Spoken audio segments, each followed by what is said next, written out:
So here we go again at Earl's world, where projects are never ending, and I have been observing a few things on YouTube like you folks are probably doing, and I was able to come up with a project that helps me in my spring planting for my home garden. And this little project involves making a device that will put holes in the ground for you in just a matter of a few seconds and do it uniformly, and the size of every hole is the same. You can judge the depth of how you want it and go from there. But what I've done is taken this saw blade and I have welded that to this frame. And so the first attempt at this, just so you know, I actually did this wrong. It actually still works, but if you're going to notice this right here, a saw blade turns in this, one second, it turns in this direction. And you'll notice that down here, this bottom blade is the one that's digging in. But you'll notice that the teeth on it are, hold on, stop. I accidentally picked up the wrong blade. I have made one right and I made one wrong, and this is the one I made wrong.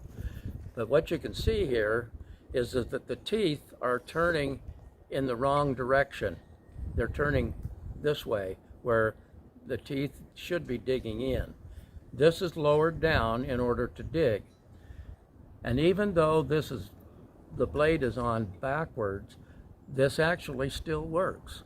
And it actually works pretty good. But I'm going to demonstrate this just to show you how the one that I made wrong works versus the one that I made right. So I'm going to just put this in my drill and we'll go from there. We'll do one hole that way. And this just fits in a regular 3/8 size drill. And you can see that you want to be very careful. And also, folks, just as a reminder, when you're doing this, if you have young children helping you plant a garden, please do not allow them to use this device because it is extremely dangerous in the wrong hands. So here we go. We're going to dig a hole right here. Even though this is in reverse, you'll notice that it will dig. And by the way, this goes down into the ground that stabilizes the blade. So here we go. And you'll see that this is going to make a nice, even, nice hole. Whoops, my blade come on. We'll put her back on here.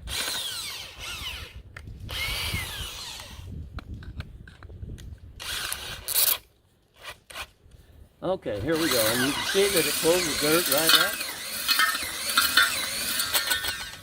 And there you've got a nice, even hole. And you can just keep going along, different spacings, do whatever it is you want to do, and it works just fine. Now I'm going to put the other one in, just to show you that even though that was on backwards, you notice it did actually work fairly well. And it will work just about the same as this one. So here we go with the second hole.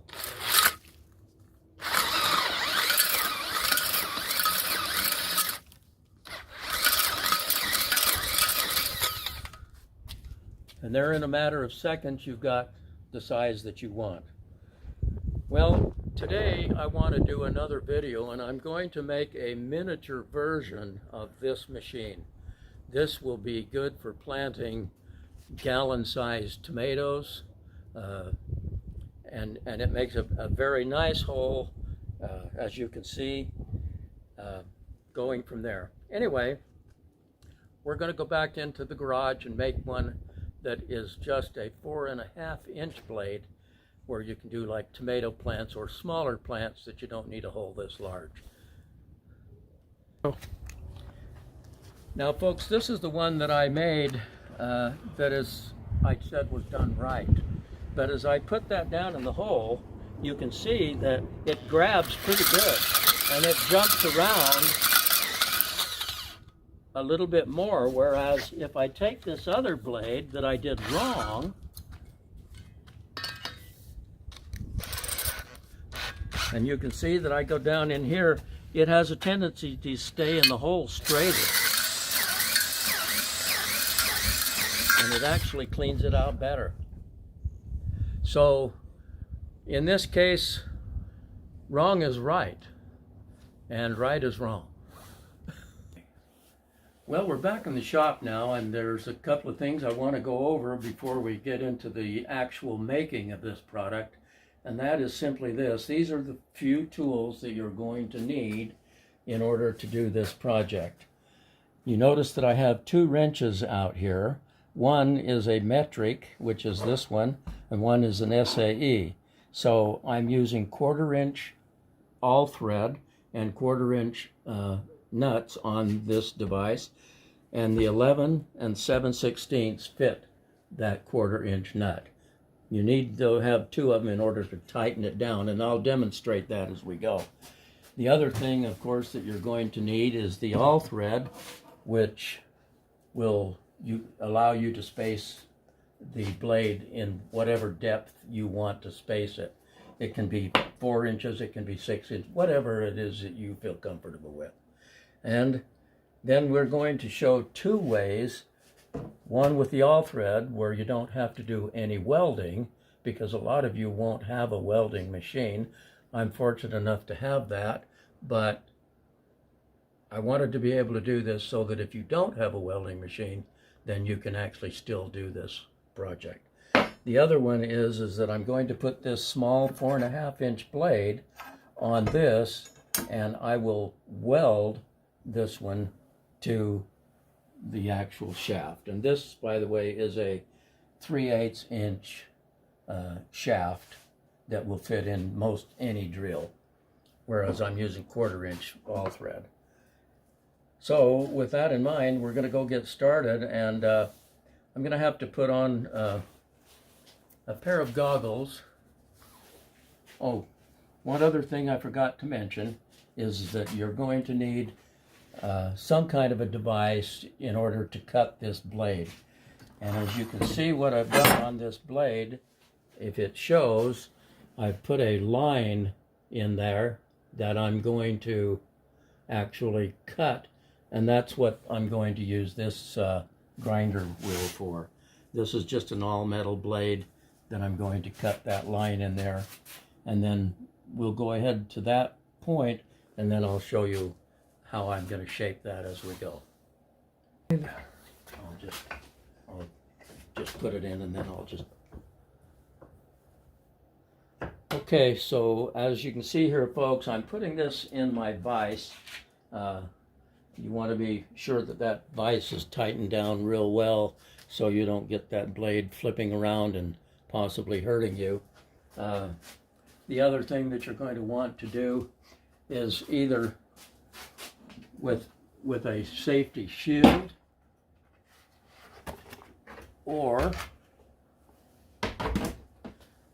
you can use goggles such as these. Either one will work. I'm going to go ahead and just use this shield for right now. It's a little bit dusty in here, and you know, I guess if you don't have dust in the shop, you must not be using it enough. So here we go, and I'm going to cut this, and this is going to throw a few sparks, so be aware that that will happen. And here we go.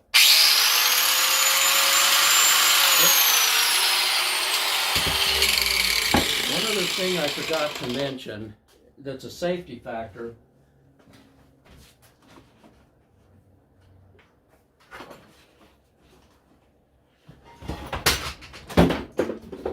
You might want to have one of these nice welding gloves in order to protect your hand, because those sparks do.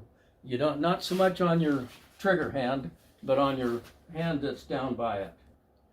And you'll notice, folks, that I've got a towel sitting behind what I'm going to do. You might want to remove that just so that it's not in the way. Sparks can catch things on fire, and if you don't believe me, here's proof. That's from this grinder and sparks hitting my jacket. So we're going to go from there now, and put your safety shield on. If you want to, you can also wear hearing protection.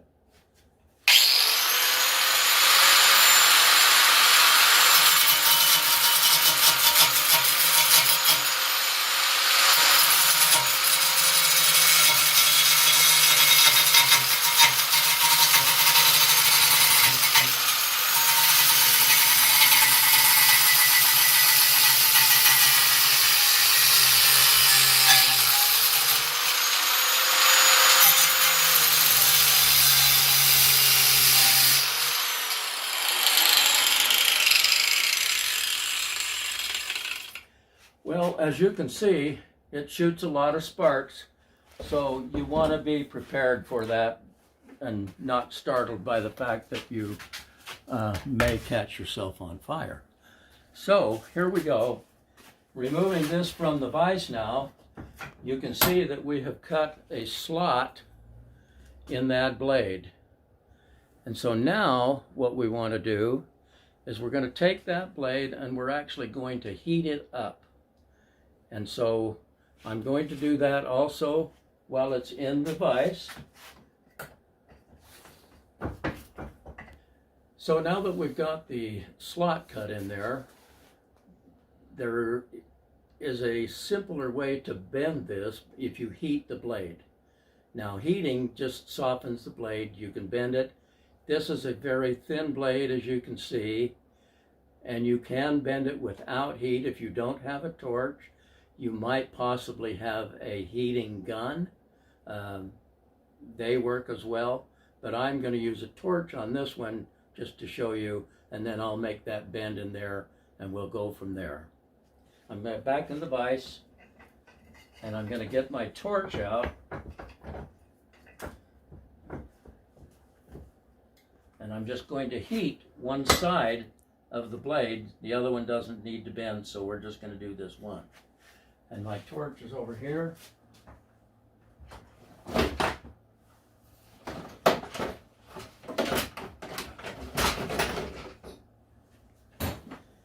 Okay. Again, this is a benzomatic torch. It's a self-starting torch so that I don't have to work too hard. But one of the things that will help to facilitate what I am going to do is just take a pair of Channellocks, and that will help me to bend the blade after it's heated. And here we go.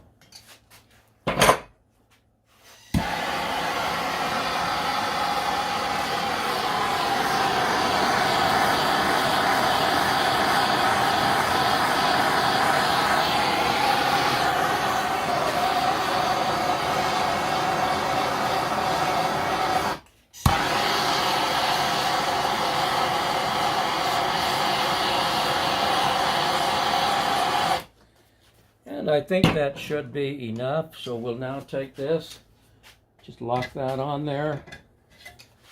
Gotta adjust that so it closes better. And we just want to bend that slightly in one direction.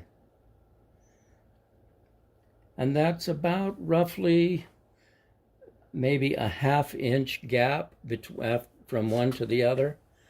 But I'm going to just hold that there for a few moments until that cools down a touch and it doesn't spring back, and it is springing back. Sometimes you might have to hold that till it cools down. And if you had a bottle of water, like say a spray bottle, you could spray that and cool that down quicker. And that's something that I might still want to do because it's having a tendency to spring back. I do have a little bit of water here, and I'm going to put that back on there and spring that. And I'm going to just pour that on there and just see if I can cool that down a little bit so it's not springing back.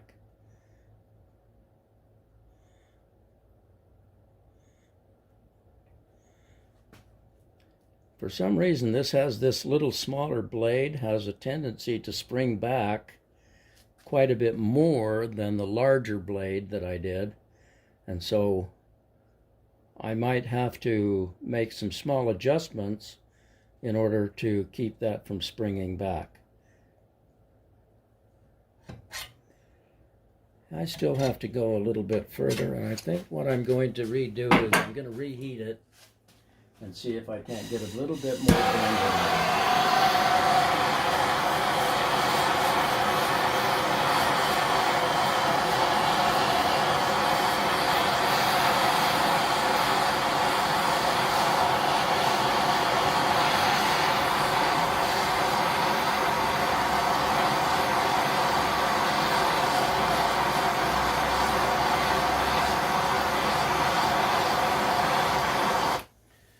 Okay, let's see what that will do.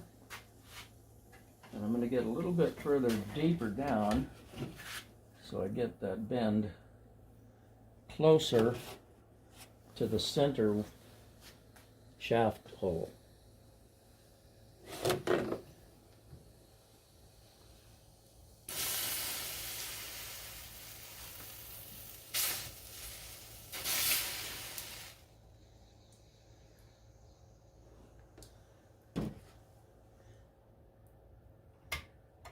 And there, you can see that that has now, and what I was able to do is I actually ran the heat further down toward the center of the hole, and that was able to make that bend. Instead of being up at the top, I was able to bend from the center, and there you have your gap that's necessary for this project. Okay, with that in mind, we're going to make sure that that is cool. And I'm going to just take a moment, folks, and make sure that it's cool so I don't get burnt, and I'll be back with you in just a second. Folks, all I'm doing here is taking a small wire brush and just removing the residue left behind from the burning of that blade, and just to make it a little bit cleaner job. Just get that off of there and go from there. Okay, there we go. As I mentioned earlier in my video, we went out and tested the two larger, I'm going to call them augers because that's what they remind me of as an auger. But in testing them, I actually had the blade backwards on one and forward on the other. And in testing the hole, I thought the one that was mounted in the proper form was going to do better. Actually, the one that I thought I had made a mistake on made a much better hole than the one that I thought was going to be right. So in this case, while I said, right is wrong and wrong is right, I'm thinking now that wrong is right. So here we go. We're going to start mounting it on this all-thread rod. But if this was a wider thread, I would be worried, and I might have to grind it to a point. But because this is so narrow, you will have no difficulty putting this down in the ground. If you're using something as large as these, then you want that point on there so that, and what this does is when the blade is in there, this portion of it stabilizes in the ground so that you're holding it here and it's holding it at the bottom as well. So that's what that is for. And you can put that at whatever distance you feel comfortable with. You can do it this much, you can do it this much, or just enough, whatever. So I'm not going to sharpen this, but if it were a larger rod, I would. And I could do that by using my grinder, or you could simply put this in a vise and you could file it down with a regular file, with a regular flat file. So there we go. I'm going to start to assemble this now, and we're going to go from there. So first of all, I'm going to determine which way I want this to go on, and I indicated to you that right is wrong and wrong is right. So I'm going to mount this what I consider to be the blade turning the wrong way. And then we'll get it, when we get it together, we'll go out and test it and make sure of what we're doing. Got a few washers here that I'm going to put on. And that washer is simply to take up the gap of the hole that's left there.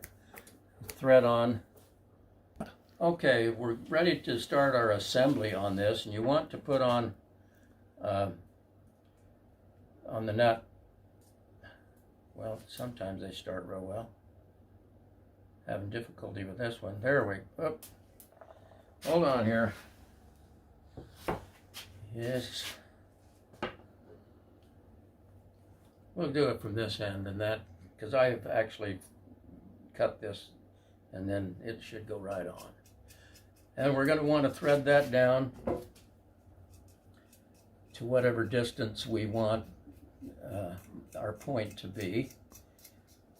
And I'm thinking that that's probably about sufficient. And then the one thing I'm going to do is put a double nut on there, and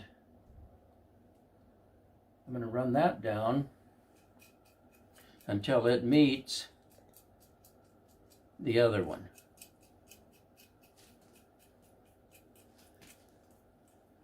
Take a little patience and time for this.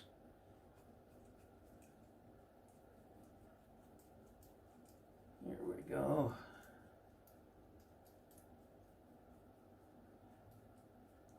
Now the reason that you want to put a double nut on there is that once they get touching together, you want to tighten them against each other. And so that is the reason for having the two wrenches. That double nut prevents the movement, and they lock onto each other, and you can tighten those down and they become very tight on each other.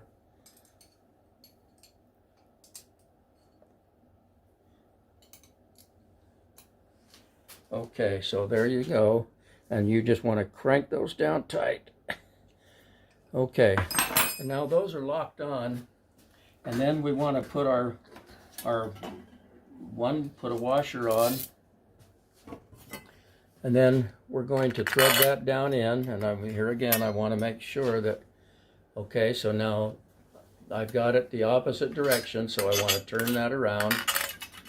And the nice thing about doing it with all thread, if you do make the mistake, you can always just undo them, turn it around. Whereas in welding, once it's welded, it's a permanent fix. And so now, another washer, and another nut.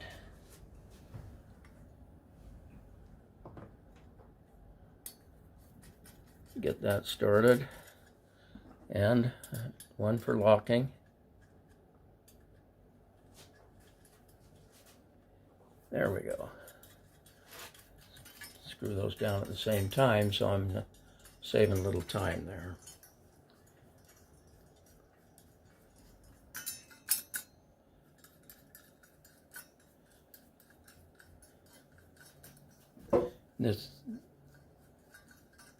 This takes a matter of minutes, but the advantage of doing it this way is for a lot of you much better, because you won't have a welder in order to secure this blade. And so once I get that down there, I'm going to set that down, get my wrenches,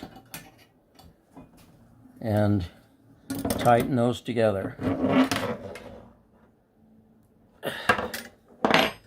Okay, and so there you have it. They're tightened together.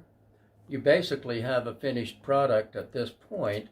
Then you just have to determine how long you want your shaft to be.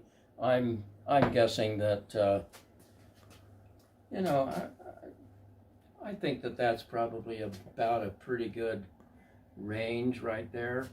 So now I'm going to cut this off so that I don't have this big long shaft. Again, I'm going to just stick that in my vise, and I will use my cutoff wheel. However, with this small blade, you could just as easily use a hacksaw, and it would only take just a matter of a couple of minutes to cut that off. And I'm going to, again, get my shield, and we'll start this and cut that off.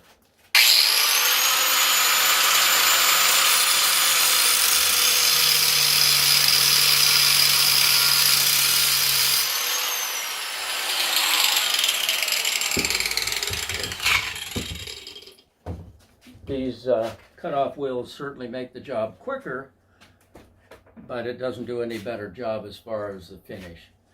There is a little burr on there that I've got a grinder here. I'm just going to switch that on real quick just to take that burr off.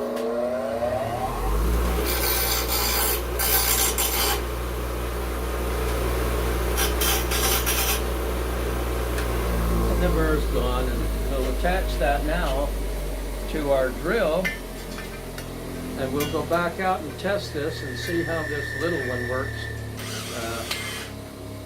Hopefully I won't have to make any modifications, but we're going to go out and test it and see how well it does. And you'll notice, folks, when I was grinding, we were getting a few sparks off of that grinding wheel. I didn't have a mask on, but you noticed I was standing a little off to the side, so it has a tendency to throw those straight in front. I stood off to the side, but really you should probably wear goggles or some kind of eye coverage when you're doing that. Sparks are prevalent when you're working with metal. You know, one of the things with sparks, and you'll probably get a chuckle out of this, but as you can see my jacket, that's where I was on fire. I actually had flames coming up off of my jacket. Of course, I had a welding glove on and I quickly put it out, but sparks can ignite fires. So you want to have your work area clear of paper towels or a cloth or whatever. And if you have an apron or something for yourself, which I do, but I didn't have it on that day, and my coat actually caught on fire. So really be careful when you're dealing with metal. Okay, folks, here we are, and I have mounted this blade what I consider to be upside down. I'm going to test it on this little one versus the one over here, which I thought made a much better hole than the one that I thought was done right. So I've done this wrong. I'm going to put it down in here and see what happens, and we'll go from there. Not tight enough. Hold on to that. I might have to tighten those. Let's go back in, Scott, and let me tighten them. Okay. Well, we went out to test this, and the blade started to turn, but as soon as I put it down in the ground, it stopped turning in just the shaft. And what I forgot to do was I forgot to tighten the blade down on the bolts that were on top. So I'm going to loosen this up now. And once I get that loose, now I'm going to back that off just a little bit, and I'm going to tighten this against the blades that are, or the bolts that are already above it. As you can see, it's got quite a bit of turn. I'm going to just put this in for safety so I don't cut myself. Okay, that is now tight. Now we'll tighten the second bolt to that. Again, I'm going to just take my glove and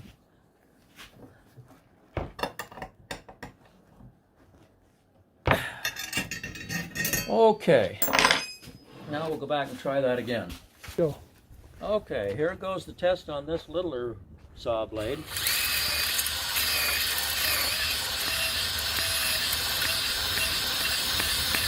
Let's come loose a little bit.